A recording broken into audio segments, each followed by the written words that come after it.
యేసుక్రీస్తు శిలువపై పలికిన 7 మాటల్లో మొదటి మాట ఎంతో లోతైనది మరియు క్షమాగుణాన్ని కలిగిన మాట. అదేమిటంటే, తండ్రి, వీరేమి చేయుచున్నారో వీరు ఎరుగరు గనుక వీరిని క్షమించుము. లూకాసు వార్త 23వ అధ్యాయము 34వ వచనము. ఈ మాట వెనుక ఉన్న అర్థాన్ని మరియు ప్రాముఖ్యతను మనము తెలుసుకుందాం. ఫస్ట్ పాయింట్, శత్రువుల పట్ల అపారమైన ప్రేమ. సాధారణంగా ఎవరైనా మనల్ని హింసిస్తే మనం కోపంతో శాపనార్థాలు పెడతాం. కానీ యేసు ప్రభువు తనను కొట్టి, ఉమ్మివేసి, అవమానించి, చేతులకు కాళ్ళు మేకులు కొట్టినా వారి కోసం ప్రార్థన చేశారు. ఇది మనుషులకు అసాధ్యమైన దైవికమైన ప్రేమను చూపిస్తుంది. రెండవ పాయింట్, అజ్ఞానాన్ని గమనించడం. వీరేమి చేయుచున్నారో వీరు తెలియదు అని అనడంలో ఒక గొప్ప మర్మం ఉంది. వారు ఒక సామాన్య మనిషిని కాదు, సాక్షాత్తు లోకరక్షకుడిని సిలువ వేస్తున్నారనే స్పృహ వారికి లేదు. వారి పాపం ఎంత భయంకరమైనదో వారికి తెలియకపోయినా వారి అజ్ఞానాన్ని సాకుగా చూపి తండ్రి దగ్గర యేసు మధ్యవర్తిత్వం వహించారు.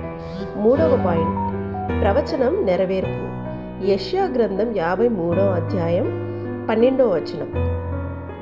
చెప్పినట్లుగా అపరాధుల కొరకు ఆయన విజ్ఞాపనము చేసెను అనే ప్రవచనం ఈ మాట ద్వారా నెరవేరింది. మరణ వేదనలో ఉండి కూడా ఆయన తన గురించి ఆలోచించకుండా తనను హింసించే వారి రక్షణ గురించి ఆలోచించారు. 4వ పాయింట్, మనకు నేర్పిన పాఠం. ఈ మొదటి మాట క్రైస్తవ జీవితానికి పునాది వంటిది. మనకు అపకారం చేసిన వారిని క్షమించడం ఎంత ముఖ్యమో యేసు స్వయంగా ఆచరించి చూపారు. క్షమ అనేది కేవలం మాటల్లో కాదు, మనల్ని గాయపరిచిన వారు కూడా బాగుండాలని కోరుకోవడమే నిజమైన క్షమ అని ఈ మాట నిరూపిస్తుంది. క్రీస్తు పలికిన ఈ మొదటి మాట మన పాపాలకు క్షమాపణను, దేవుని కనికరాన్ని సూచిస్తుంది.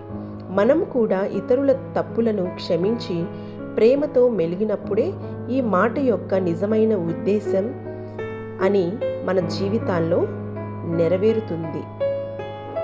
న్యాయం ప్రకారం దేవుని కుమారుణ్ణి చంపినందుకు ఆకాశము నుండి అగ్ని దిగివచ్చి వారిని దహించివేయాలి. కానీ యేసు న్యాయం కంటే కృపకే ప్రాధాన్యత ఇచ్చారు.